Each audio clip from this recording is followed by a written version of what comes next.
Ah, another blank again. I grumbled, stuffing the crumpled losing lottery ticket into my pocket as I waited for the light to turn green. My name is Jack. I'm 30 years old, living alone quietly in a small apartment. A brisk wind made me involuntarily shrug my shoulders from the cold. Then, right in front of me, a sleek black luxury car pulled up with a slight brake sound. Nice car. As I was thinking this, the window quietly opened and a beautiful woman showed her face. Why, she's incredibly beautiful. I'd never get involved with someone like her in a lifetime. Thinking this, our eyes met unexpectedly. Feeling awkward, I looked away, but the luxury car came to a complete stop, and a woman in a suit got out. She stepped out, heels clicking, wearing a crisp white suit that screamed heiress. As she walked, heels clicking, she looked at me and approached. Then, excuse me, you're Jack, right? Yes, that's me, but who are you? I'm sorry to be so sudden. I'm Lisa Brown. Saying this, she handed me a business card with a company name I didn't recognize, and a name I didn't know. Lisa Brown. In my panic, she said, I'm sorry to be abrupt, but could you listen to my story? "No way. A beautiful woman like her wants to talk to me. Could this be some kind of reverse pickup?" No. That's impossible. It must be a scam or some kind of solicitation, I'm in a hurry. Excuse me. I said, making sure not to make eye contact and running across the blinking walk signal. Glancing back, the woman was still staring at me intently.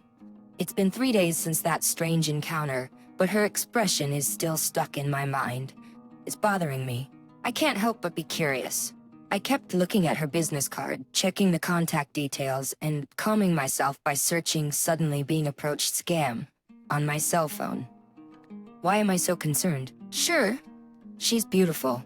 But really, it's because of the way she looked at me, like she wanted to say something. I shake my head vigorously, trying to erase the memory. Ever since I ran away from my father, I've maintained a peaceful life, but now I feel like a storm is brewing.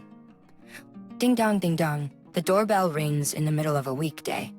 I was off work sleeping in, and the sound woke me up, leaving me in a bad mood. Yes? It's me, Lisa. Please. Lisa is the name of the beautiful woman who gave me her card. How does she know where I live? My heart starts racing, and I break out in a cold sweat. I open the door, and she starts talking without waiting. Sorry to be sudden. Do you know Emily Thomas? That's the name of my mother. Yes, actually, she's my mother. What? I have something important to tell you. Please leave. I don't want to hear anything about that person. Please just leave without saying anything else. But it's important. Just go, please. How did you even find this house?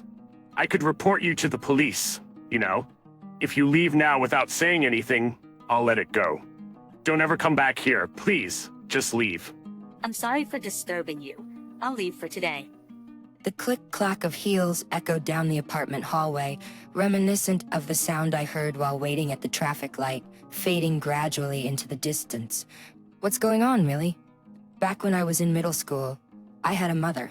But one day, she suddenly disappeared, without a word, leaving me alone in that house. My father, born as the second son in a wealthy family, had a life of no hardships. He met my mother in college, married her right after graduation, and soon I was born. As a laid-back and easygoing child, I often got scolded by my strict father. You haven't even done your homework yet. Lazy kids will get nowhere, you know? Really, who did you take after? Every time he said that, my mother would fiercely scold him as if she was about to hit him, and then she would hug me. She always protected me. You're a good boy, clever and kind, the pride of your mother. Yet, despite saying that, she disappeared one day. It was in the fall of my second year in middle school. When I got home from school, she was gone. I tried calling my father but couldn't reach him, and as the outside darkened, I couldn't hold back and ran out of the house. "Mom, where did you go, Mom?" I kept shouting in my mind, searching all over the neighborhood, our friends' homes where our families were close, the supermarket where we often shopped, the nearby park she used to take me to when I was little. I went everywhere I could think of, but she was nowhere to be found. My mother wasn't found. Returning home in despair, my father was leisurely drinking coffee in the living room. Where have you been? I understand you're in your rebellious phase, but don't do anything to embarrass me. Hearing his usual words, I felt my blood boil. What are you talking about? Mom's gone. That's why I was looking for her. How can you be so calm? Aren't you worried about Mom? I shouted, grabbing his shirt, only to be brushed off annoyingly. She left this morning. Wes, But that can't be. Because Mom, she trying to say she cared about you? Maybe not, but you were abandoned. Spitting those words, my father left for work. Abandoned. Mom left. I collapsed to my knees. My brain refusing to understand. Mom would never return to this house again. After a while, I understood that much. sigh. I hadn't thought about this in a long time. It's a memory I want to forget. One I never want to recall again. The misery makes me dizzy. Since that day, Lisa started appearing frequently, as if out of nowhere. No matter how much I watched my surroundings, she'd be near me without my noticing and start talking. I'm sorry for scaring you. Please, listen to what I have to say. Would you meet our mother, please? These 4 sentences were what she'd invariably say when she saw me. Each time I felt like I was running away. It's too much to suddenly be asked to meet a parent who abandoned me. And frankly, I don't even want to. I had finally escaped from my overbearing father. Honestly, I wanted to forget about both of my parents. Moreover, Lisa is a president's daughter. I had no desire to meet a mother who left me for a better life. Eventually, she would understand that I didn't want to meet our mother and give up. It was a waiting game. As I thought this, the moment finally came. Ding dong. On a weekday afternoon when I was off work, the doorbell rang, and I heard Lisa's voice outside. I promise this will be the last time. Please listen to me. What does she mean by the last time? I listened to her voice. I've written a letter.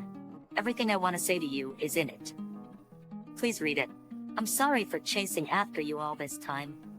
I heard the clack of a letter being dropped into the postbox, followed by a retreating footsteps. A letter. I opened the post box to find a pristine white envelope. Inside were 7 sheets of paper. I began reading the first one. Dear Jack, I apologize for pursuing you without considering your feelings.